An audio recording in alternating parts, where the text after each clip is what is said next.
প্রিয় দর্শক ও আমার শ্রোতা বন্ধুরা, আমাদের জানলেই হবে ইউটিউব চ্যানেলে আপনাদের সবাইকে স্বাগত জানাই। বন্ধুরা, আজকে আমি আপনাদের জন্য নিয়ে এসেছি, আপনারা যারা আমাদের পশ্চিমবঙ্গে কৃষক রয়েছেন, আপনাদের জন্য কিন্তু খুবই গুরুত্বপূর্ণ একটি আপডেট এসে গেছে রাজ্য সরকারের পক্ষ থেকে। ফসল নষ্ট হলেই কিন্তু আপনারা এর ক্ষতিপূরণ পেয়ে যাবেন। ধান ও ভুট্টা চাষের আবেদনের শেষ তারিখ কিন্তু অলরেডি রাজ্য সরকার জানিয়ে দিয়েছে। আপনারা বাংলা শস্য বিমাতে কীভাবে আবেদন করবেন সেই সম্পর্কে কিন্তু আজকের এই তথ্য বা আজকের এই ভিডিও। আপনি যদি আমার এই চ্যানেলে নতুন হয়ে থাকেন, অবশ্যই চ্যানেলটিকে সাবস্ক্রাইব করুন এবং কাছে থাকা বেল আইকনে প্রেস করুন পরবর্তী ভিডিওর নতুন নোটিফিকেশনগুলি পাওয়ার জন্য। তো আসুন বন্ধুরা, আর দেরি না করে বিস্তারিতভাবে ভিডিওটিকে শুরু করা যাক। বন্ধুরা, আমাদের পশ্চিমবঙ্গের চাষিরা মাথার ঘাম পায়ে ফেলে মাঠে শস্য ফলিয়ে থাকেন, আর তাদের এমন কষ্টের ফল হিসাবে আমাদের মুখে অন্ন জোটে। তবে বিভিন্ন সময় প্রাকৃতিক দুর্যোগের কারণে মাঠের সেই সকল ফসল নষ্ট হয়ে যায়। ফসল নষ্ট হলে কষ্ট করে ফলানো ফসলের দাম তো পাওয়া দূরের কথা, পাশাপাশি বিপুল টাকার ক্ষতির মুখোমুখি হতে হয় চাষিদের। তবে এমন পরিস্থিতি থেকে কিন্তু চাষিদের রক্ষা করতে রাজ্য সরকার চালু করেছে বাংলা শস্য বীমা যোজনা।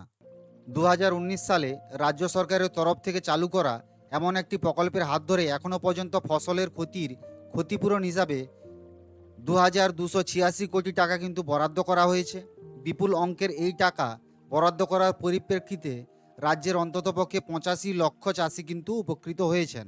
মূলত বাংলা শস্য বীমা প্রকল্পের আওতায় যারা নাম নথিভুক্ত করেন তারা এমন ক্ষতিপূরণ কিন্তু পেয়ে থাকেন।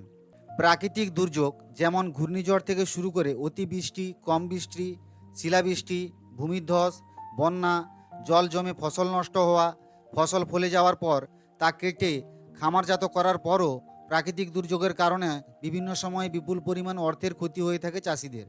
বাংলা শস্য বীমা প্রকল্পে এবার সংশোধনী এনে এই সকল সমস্ত ক্ষেত্রে কিন্তু ক্ষতিপূরণ দেওয়ার সিদ্ধান্ত নেওয়া হয়েছে। তবে ক্ষতিপূরণ নিতে হলে নির্দিষ্ট সময়ের মধ্যে চাষিদের কিন্তু নাম নথিভুক্ত করতে হবে। বন্ধুরা, চলতি বছর খরিফ মরশুমে রাজ্য সরকারের তরফ থেকে ধান ও ভুট্টা চাষের জন্য বাংলা শস্য বীমা প্রকল্পের আওতায় নাম নথিভুক্ত করার দিনক্ষণ কিন্তু জানিয়ে দেওয়া হয়েছে। রাজ্য সরকারের তরফ থেকে ভুট্টা চাষের জন্য ১৫ই সেপ্টেম্বর এবং ধান চাষের জন্য ৩০শে সেপ্টেম্বর শেষ দিন হিসাবে ধার্য করা হয়েছে। যে সকল চাষিরা এই প্রকল্পের আওতায় নাম নথিভুক্ত করাতে চান তাদের নির্ধারিত ওই দিনের মধ্যে নাম নথিভুক্ত করতে হবে।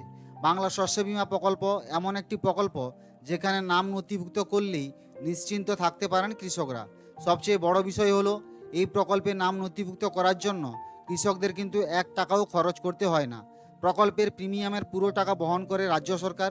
শুধুমাত্র চাষিদের কষ্ট নিয়ে নিকটবর্তী বাংলা শস্য বীমা প্রকল্পে নাম নথিভুক্ত হচ্ছে এবং আপনাদের কিন্তু বিএসকে অর্থাৎ যেগুলো বাংলা সহায়তা কেন্দ্র রয়েছে আপনারা ওখানে গিয়েও কিন্তু শস্য বীমা প্রকল্পে আপনারা আবেদন করতে পারেন, অথবা আপনাদের নিকটবর্তী যে বিডিও অফিস অথবা আপনাদের যে অঞ্চল অফিস রয়েছে আপনারা ওখানে গিয়ে কিন্তু আপনাদের ফর্ম ফিল আপ করে সমস্ত ডকুমেন্ট অ্যাটাচ করে আপনারা জমা করতে পারেন।